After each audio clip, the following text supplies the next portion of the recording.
श्री नारद बड़े ही तपस्वी और ज्ञानी ऋषि हुए, जिनके ज्ञान और तप की माता पार्वती भी प्रशंसक थीं। तभी एक दिन माता पार्वती श्री शिव से नारद मुनि के ज्ञान की तारीफ करने लगी। शिव ने पार्वती जी को बताया कि नारद बड़े ही ज्ञानी हैं, लेकिन किसी भी चीज का अहंकार अच्छा नहीं होता है। एक बार नारद को इसी अहंकार के कारण बंदर बनना पड़ा था। ये सुनकर माता पार्वती को बहुत आश्चर्य हुआ। उन्होंने श्री शिव भगवान से पूरा कारण जानना चाहा। तब श्री शिव ने बतलाया, इस संसार में कोई कितना ही बड़ा ज्ञानी हो, लेकिन श्री हरि जो चाहते हैं वो उसे बनना ही पड़ता है। नारद को एक बार अपने इसी तप और बुद्धि का अहंकार हो गया था, इसलिए नारद को सबक सिखाने के लिए श्री विष्णु को एक युक्ति सूझी। हिमालय पर्वत में एक बड़ी पवित्र गुफा थी। उस गुफा के निकट ही गंगा जी बहती थी। वह परम पवित्र गुफा नारद जी को अत्यंत सुहावनी लगी। वहां पर के पर्वत, नदी और वन को देखकर उनके हृदय में श्री हरि विष्णु की भक्ति अत्यंत बलवती हो उठी और वे वहीं बैठकर तपस्या में लीन हो गए। नारद मुनि की इस तपस्या से देवराज इंद्र भयभीत हो गए कि कहीं देवर्षि नारद अपने तप के बल से उनका स्वर्ग नहीं छीन लें। इंद्र ने नारद की तपस्या भंग करने के लिए कामदेव को उनके पास भेज दिया। वहां पहुंचकर कामदेव ने अपनी माया से वसंत ऋतु को उत्पन्न कर दिया। पेड़ और पत्ते पर रंग बिरंगे फूल खिल गए, कोयले कूकने लगी और भौरे गुंजार करने लगे। कामाग्नि को भड़काने वाली शीतल मंद सुगंध सुहावनी हवा चलने लगी। रंभा आदि अप्सराएं नाचने लगी, किंतु कामदेव की किसी भी माया का नारद मुनि पर कुछ भी प्रभाव नहीं पड़ा। तब कामदेव को डर सताने लगा कि कहीं नारद मुझे शाप न दे दें, इसलिए उन्होंने श्री नारद से क्षमा मांगी। नारद मुनि को थोड़ा भी क्रोध नहीं आया और उन्होंने कामदेव को क्षमा कर दिया। कामदेव वापस अपने लोक में चले गए। कामदेव के चले जाने पर नारद मुनि के मन में अहंकार हो गया कि मैंने कामदेव को जीत लिया। वहां से वे शिव जी के पास चले गए और उन्हें अपने कामदेव को हारने का हाल कह सुनाया। भगवान शिव समझ गए कि नारद को अहंकार हो गया है। शंकर जी ने सोचा कि यदि इनके अहंकार की बात विष्णु जी जान गए तो नारद के लिए अच्छा नहीं होगा। इसलिए उन्होंने नारद से कहा कि तुमने जो बात मुझे बताई है उसे श्री हरि को मत बताना। नारद जी को शिव जी की यह बात अच्छी नहीं लगी। उन्होंने सोचा कि आज तो मैंने कामदेव को हराया है और ये भी किसी को नहीं बताऊं। नारद जी क्षीरसागर पहुंचे गए और शिव जी के मना करने के बाद भी सारी कथा उन्हें सुना दी। भगवान विष्णु समझ गए कि आज तो नारद को अहंकार ने घेर लिया है। अपने भक्त के अहंकार को वे सह नहीं पाते, इसलिए उन्होंने अपने मन में सोचा कि मैं ऐसा उपाय करूंगा कि नारद का घमंड भी दूर हो जाए और मेरी लीला भी चलती रहे। नारद जी जब श्री विष्णु से विदा होकर चले तो उनका अभिमान और भी बढ़ गया। इधर श्री हरि ने अपनी माया से नारद जी के रास्ते में एक बड़े ही सुंदर नगर को बना दिया।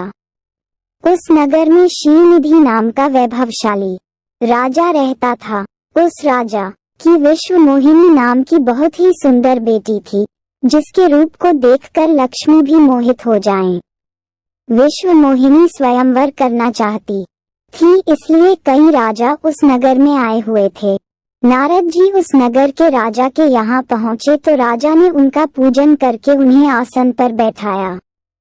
फिर उनसे अपनी कन्या की हस्तरेखा देखकर उसके गुण दोष बताने के लिए कहा। उस कन्या के रूप को देखकर नारद मुनि वैराग्य भूल गए और उसे देखते ही रह गए।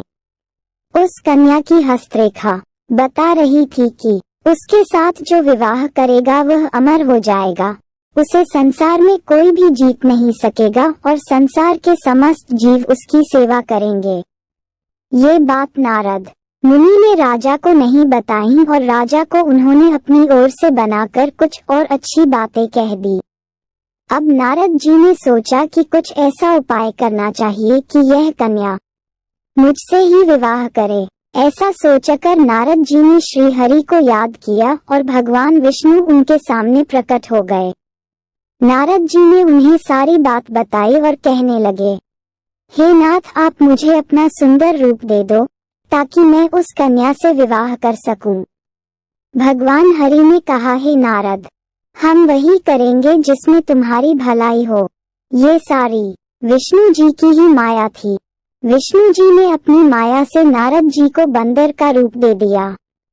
नारद जी को ये बात समझ में नहीं आई। वो समझे कि मैं बहुत सुंदर लग रहा हूँ। वहाँ पर छिपे हुए शिव जी के 2 गणों ने भी इस घटना को देख लिया। ऋषिराज नारद तत्काल विश्व मोहिनी के स्वयंवर में पहुँच गए और साथ ही शिव जी के वे दोनों गण भी ब्राह्मण का रूप बनाकर वहाँ पहुँच गए। वे दोनों गण नारद जी को सुनाकर कहने लगे कि भगवान ने इन्हें इतना सुंदर रूप दिया है कि राजकुमारी सिर्फ इन पर ही रीझेगी। उनकी बातों से नारद जी मन ही मन बहुत खुश हुए। स्वयं भगवान विष्णु भी उस स्वयंवर में एक राजा का रूप धारण कर आ गए। विश्व मोहिनी ने कुरूप नारद की तरफ देखा भी नहीं और राजा रूपी विष्णु के गले में वरमाला डाल दी। मोह के कारण नारद मुनि की बुद्धि नष्ट हो गई थी।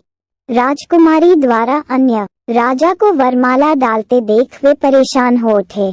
उसी समय शिव जी के गणों ने ताना कसते हुए नारद जी से कहा, जरा दर्पण में अपना मुंह तो देखिए। मुनि ने जल में झांककर अपना मुंह देखा और अपनी कुरूपता देखकर गुस्सा हो उठे।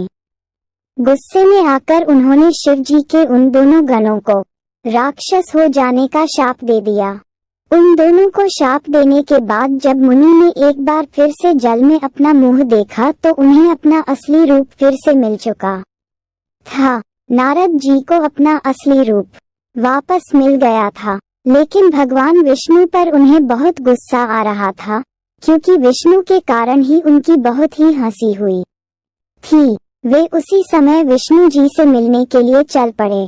रास्ते में ही उनकी मुलाकात विष्णु जी, जिनके साथ लक्ष्मी जी और विश्व मोहिनी भी थी, से हो गई। उन्हें देखते ही नारद जी ने कहा, आप दूसरों की खुशियां देख ही नहीं सकते। आपके भीतर तो ईर्ष्या और कपट ही भरा हुआ है। समुद्र मंथन के समय आपने श्री शिव को बावला बनाकर विष और राक्षसों को मदिरा पिला दिया और स्वयं लक्ष्मी जी और कौस्तुभ मणि को ले लिया।